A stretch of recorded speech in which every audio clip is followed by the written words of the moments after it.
நம்ம சாப்பிட்றதுக்கு முன்னாடி என்ன செய்யணும்னா, நம்ம உணவு சாப்பிடும்போது அதுக்கு தரைக்கு கீழே வந்து ஒரு விரிப்பு, ஒரு துணியோ ஏதோ இது ஒன்று அதை விரித்து தான் நம்ம சாப்பிடணும். அது எதுக்குன்னா, பல தலைமுறைக்கு வந்து நமக்கு வந்து அல்லாஹ் வந்து பரக்கத்தை வந்து பொழிய செய்வான். அதுக்காக தான் நம்ம வந்து விரிப்பை வந்து விரித்து நம்ம சாப்பிடணும் அப்படின்னு சொல்லியிருக்காங்க நபி ஸல்லல்லாஹு அலைஹி வஸல்லம். ஹல்ரத் அபு உமைமா ரலியல்லாஹு அவர்கள் அறிவிக்கிறார்கள், ரசூலுல்லாஹி அவர்களுக்கு முன்னால் உணவு விரிப்பை எடுக்கப்பட்டால் அன்னலார் இந்த துவாவை ஓதுவார்கள். அதுக்கு கூட நமக்கு என்னென்னா, அந்த விரிப்பை எடுக்கிறதுக்கு கூட நமக்கு துவா இருக்குது நம்ம இஸ்லாம்குள்ள.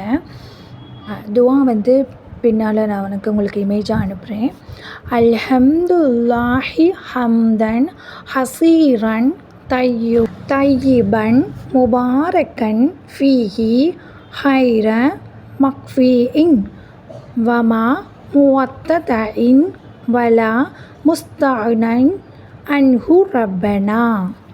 இதுக்கு என்ன அர்த்தம்? மிக அதிகமான, மிக பரிசுத்தமான, பரக்கத் பொருந்திய சகல புகழும் அல்லாஹ் ஒருவனுக்கே உரித்தனவை. யா அல்லாஹ், நாங்கள் இந்த உணவை போதுமற்றதாக நினைத்தோ அல்லது வேண்டாம் வெறுப்பாகவோ தேவையற்றதாக கருதியோ இந்த விரிப்பை எடுக்கவில்லை.